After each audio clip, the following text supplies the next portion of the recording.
हज़रत अमीर मुआविया रज़ियल्लाहु ताला अन्हु के विसाल के बाद आपके बेटे यजीद को खिलाफत मिल जाती है। यजीद एक बदतरीन और बदबख्त शैतान था, शराबी था, जानी था। यजीद को जब खिलाफत मिली तो यजीद समझ गया कि मेरी इस खिलाफत को हज़रत इमाम हुसैन रज़ियल्लाहु ताला अन्हु कभी भी कबूल नहीं करेंगे। इसलिए यजीद ने मदीना मुनव्वरा के गवर्नर वलीद बिन उतबा को खत लिखा कि हुसैन इब्ने अली, अब्दुल्ला इब्ने उमर और अब्दुल्ला इब्ने जुबैर रज़ियल्लाहु ताला अन्हु मेरी बेत को माने। अगर वो मेरी बेत को ना माने तो उन पर जुल्म सितम करना। इमाम हुसैन रज़ियल्लाहु ताला अन्हु ने यजीद की बेत करने से इनकार कर दिया, क्योंकि यजीद आपके नजदीक मुसलमानों की इमामत और खिलाफत के हरगिज लायक नहीं था, क्योंकि आप जानते थे कि यजीद फांसी को फाजिर था, जानी था, शराबी था और जालिम था। इमाम हुसैन रज़ियल्लाहु ताला अन्हु मदीना शरीफ छोड़कर मक्का शरीफ तशरीफ ले आए। अब आपको मक्का शरीफ में कूफियों के ढेर सारे खत आने लगे। उन खतों में लिखा हुआ था, ए इमाम हुसैन ने आप कुफा तशरीफ ले आइए, यहाँ पर यजीद का जुल्म सितम बढ़ता चला जा रहा है, हम आपसे ही बेत करेंगे। यजीद की बेत हमें हरगिज कबूल नहीं है। आपने हालात को समझने के लिए अपने भाई मुस्लिम बिन अकील रज़ियल्लाहु ताला अन्हु को ये कहकर कुफा भेजा कि जाओ जाकर वहाँ के हालात मालूम करो, वहाँ के हालात कैसे हैं। जब हज़रत मुस्लिम बिन अकील रज़ियल्लाहु ताला अन्हु कुफा पहुँचे तो वहाँ के लोगों ने बड़े ही एहतराम के साथ आपका इस्तकबाल किया। हज़रत मुस्लिम बिन अकील के हाथों में 18,000 लोगों ने बेत कर ली और हज़रत मुस्लिम बिन अकील ने अपने भाई हज़रत इमाम हुसैन के नाम एक खत रवाना कर दिया, जिसमें आपने लिखा कि यहाँ के हालात बिल्कुल सही है और 18,000 लोगों ने बेत भी कर ली है, लिहाजा आप कुफा जल्द से जल्द तशरीफ ले आए। लेकिन जब यजीद ने उन लोगों को धमकियां दी तो वो लोग अपनी बात से मुकर गए और इमाम मुस्लिम बिन अकील को शहीद कर दिया।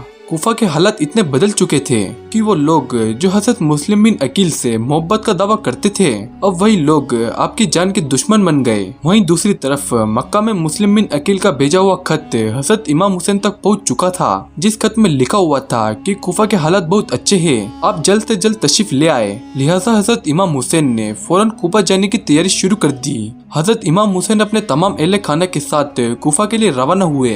यहाँ इमाम हुसैन कुफा के लिए चल पड़े। इमाम हुसैन इब्ने अली को हज़रत मुस्लिम बिन अकील की शहादत और कुफा की बेवफाई की खबर उस वक्त मिली जब आप मक्का शरीफ से कुफा की तरफ रवाना हो चुके थे।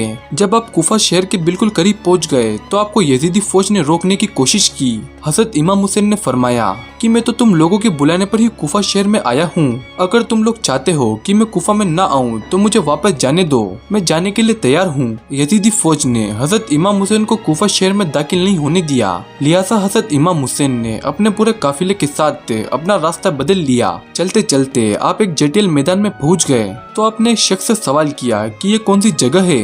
उस शख्स ने कहा, इस जगह को करबला कहा जाता है। आपने फौरन अपने पूरे लश्कर को हुक्म दिया कि यहीं पर खेमा लगा दिया जाए। लिहाजा इस तरह से हज़रत इमाम हुसैन करबला में पहुँचे। उधर यजीदी फौज को जब इस बात का इल्म हुआ कि हज़रत इमाम हुसैन ने अपना खेमा करबला के मैदान में लगाया हुआ है, तो यजीदी फौज ने भी फौरन करबला के मैदान में पहुंचना शुरू कर दिया। यजीद की जो फौज करबला पहुंच रही थी उनकी सिब्बे सलारी इब्ने साद कर रहा था। हज़रत इमाम हुसैन ने इब्ने साद से कहा कि या तो तुम मुझे यजीद के पास ले चलो या फिर मुझे अपने शहर मक्का वापस जाने दो। लेकिन इब्ने साद ने इन दोनों बातों में से कोई भी बात कबूल नहीं की और वो आपको बेत करने पर मजबूर करता रहा, लेकिन आपने उसकी एक भी बात नहीं मानी। दिन गुजरते गए और 3 मुहर्रम का दिन आ गया।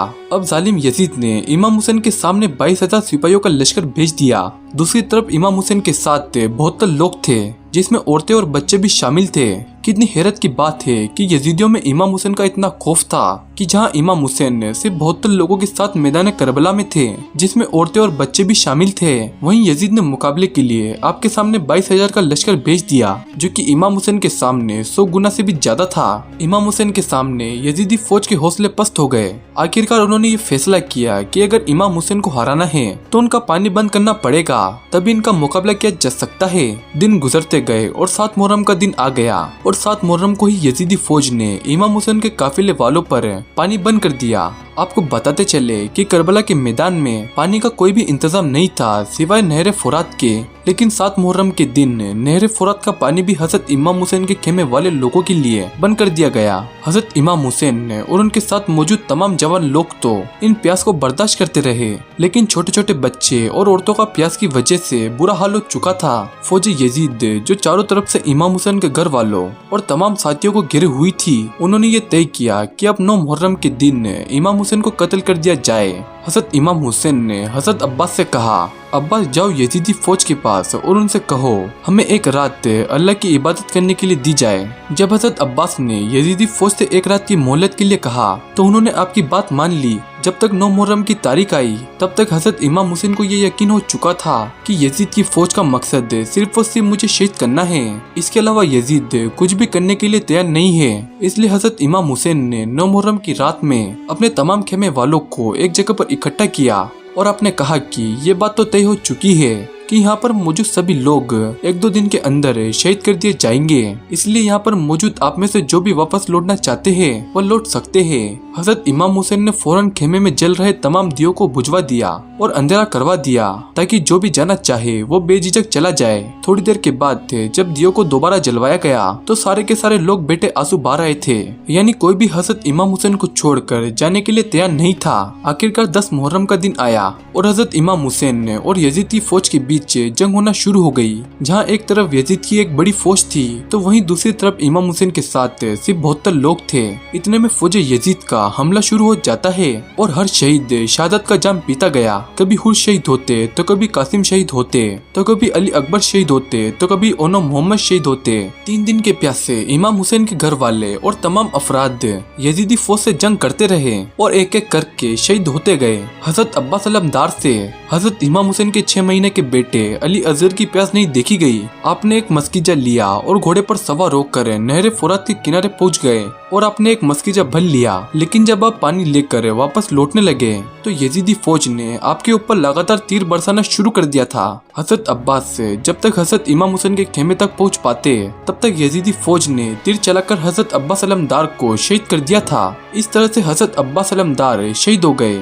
इस तरह से एक एक करके तमाम अहले बैत के नौजवान और हाशमी शेर शहादत का जाम पी लेते हैं। धीरे धीरे करके जब इमाम हुसैन के सभी अफराद शहीद हो गए तो उसके बाद हजरत इमाम हुसैन ने खुद मैदान में तलवार लेकर निकलने का फैसला किया। इमाम हुसैन अपनी तलवार से काफी लंबे वक्त तक यजीदी फौज का अकेले मुकाबला करते रहे। हजरत इमाम हुसैन के तना होने के बावजूद भी आपके मुकाबले में कोई भी नहीं आना चाहता था और उसकी वजह ये थी कि आप हजरत अली के बेटे थे।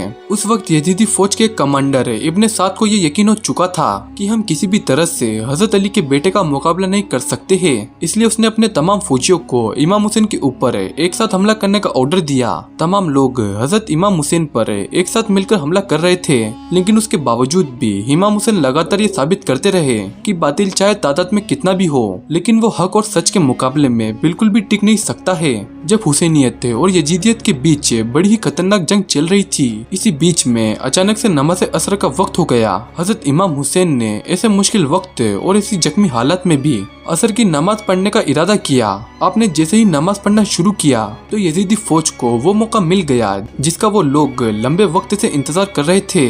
जैसे ही हजरत इमाम हुसैन ने सजदे में गए तो शिमर जिल जोसन ने आपकी गर्दन पर तलवार चलाकर आपके सिर को जिस्म से जुदा कर दिया।